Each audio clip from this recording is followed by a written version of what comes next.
Abby, how long has this person been waiting in my... Wait, hold on a second. No, no. Don't let someone else see this.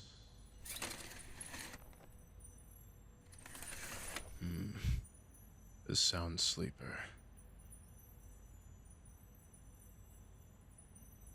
Hey, it's time to wake up now. Ugh. Easy.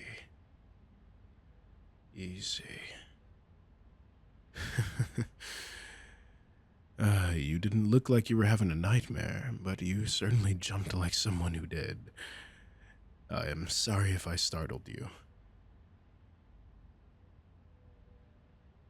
No, it's all right. You aren't the first person I've had falling asleep in my office. I have that effect on people. My office, yes. You probably already know, seeing as you're here, but let me introduce myself anyway. I am Dr. Lamb, the counselor whose office you decided to take a nap in. If I kept you waiting, I apologize. I thought my schedule for the rest of the day was clear. You didn't make an appointment with me, did you? But no, I think you must want me in a different capacity. Someone sent you to me, right? You're looking for a magic tutor? It's all right. We can talk about it. My secretary will not hear us. Oh, yes, I know. I didn't need you to tell me. While you were asleep just now, you started, casting. No, don't be embarrassed. You didn't cause any harm. I only had to prevent Abby from seeing.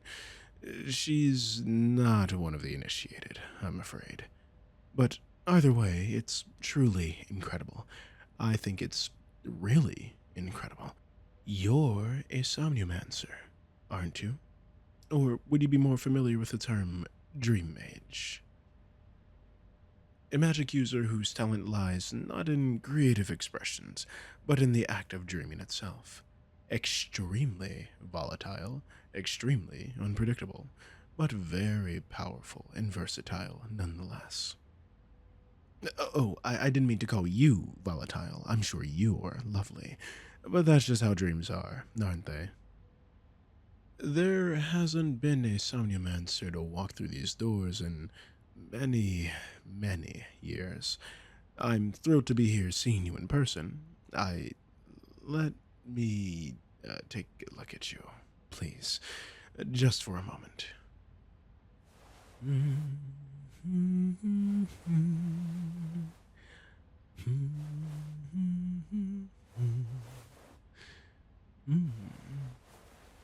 It's true. You have the same quirk of the eyes, though they're a bit bruised right now. And the dream I saw coalescing in your sleep, it didn't have a chance to form a shape, but I can tell it was going to be marvelous. Please don't look at me like that.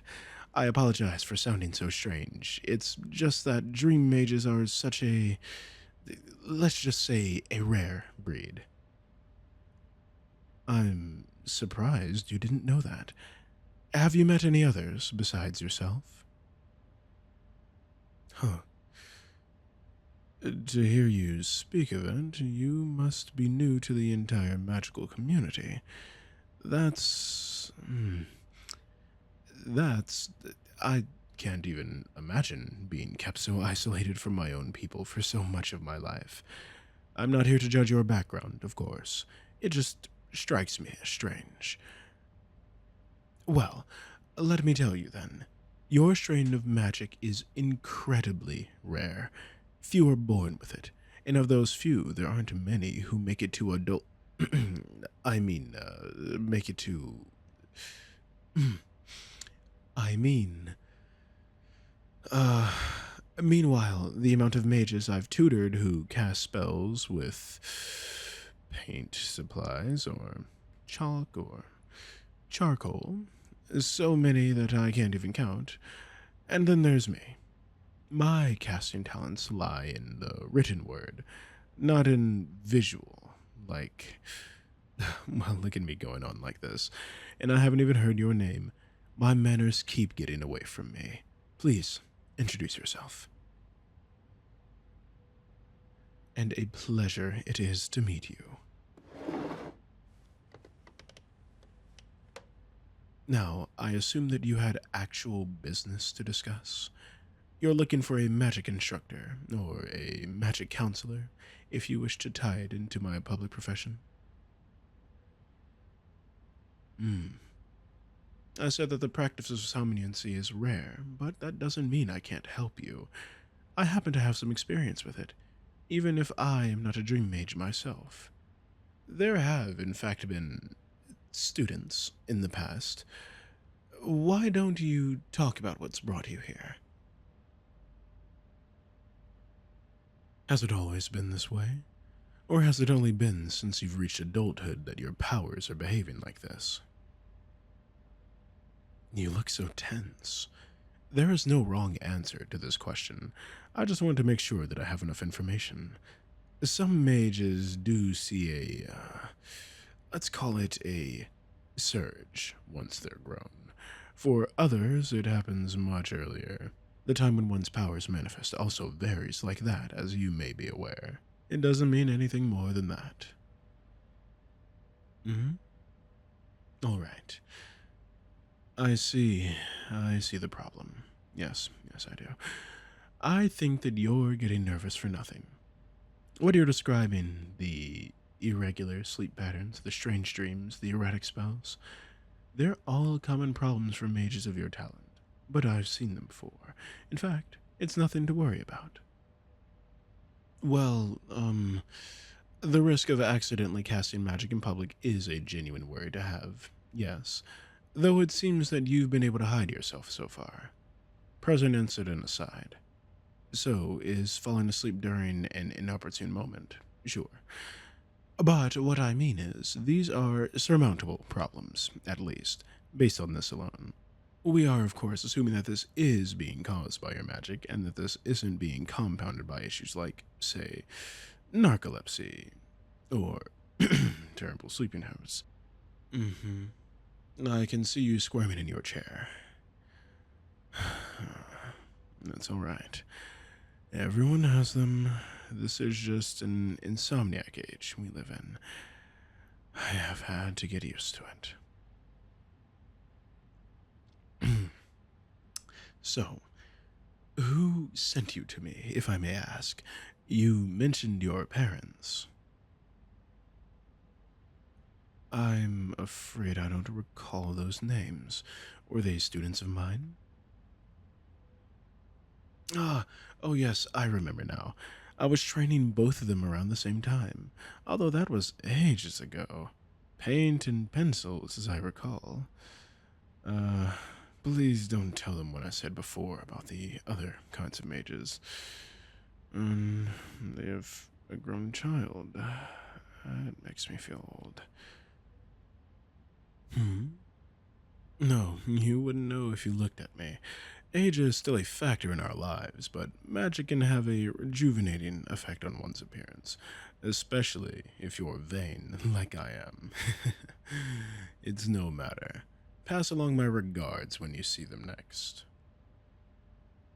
Now, as I was saying, I believe that your issues as they stand now are curable. Some of your problems you're experiencing have come down to needing more practice controlling your powers so that they won't manifest when it's inconvenient. I believe I can give you the tools to do so if we're able to talk one-on-one. We'll build it up, like a muscle. If I can't, in a worst-case scenario, I can attempt to seal your powers as well. Yes, that is something that can be done. In fact, I've been granted authority to do so specifically. It will be trickier with you, I think, than with someone who has to actively work to cast their spells, but it is an option if, even with all of my lessons, you still struggle with controlling them. Oh, you want to know what that would look like? Mm, no, I I think I think we don't need to talk about that topic right now. Anyway, do these paths sound feasible to you?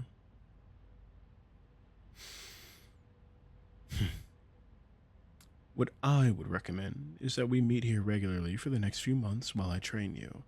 Would once a week be alright? I don't wish to interrupt anything else going in your life. Classes, hobbies, the job. Oh, that's unfortunate. Let's mark that as a goal for the future, shall we? Holding down a stable job without your dreams setting the place on fire. You're not a mess. It's hard these days for young magic users in a world that doesn't want to acknowledge their existence. But I am here, and I want to help you. Go speak with Abby outside, and she'll set up your first session for sometime this week. As far as most people know, you'll be seeing me for ordinary counseling. The fact that you lost your job recently does make for a good pretense, doesn't it? Before you go, I want you to take one of my cards. It has my contact information on it. Wait a moment. I am putting my personal phone number on the back. Don't get excited. I just think that given the circumstances of your condition, that you might need to be able to contact me even at the odd hours of the night. Don't misuse it, all right? Good. I'll let you leave now. I'll see you later this week. Make sure to wear comfortable, non-flammable clothes, and feel free to bring a pillow. Have a great rest of your day. And sweet dreams as well. For your sake. Special thank you to all of my patrons, especially my precious pets. Cage, Kelsey Brock, Lunar, Nikki Pele, Sandre, and Summer Breeze.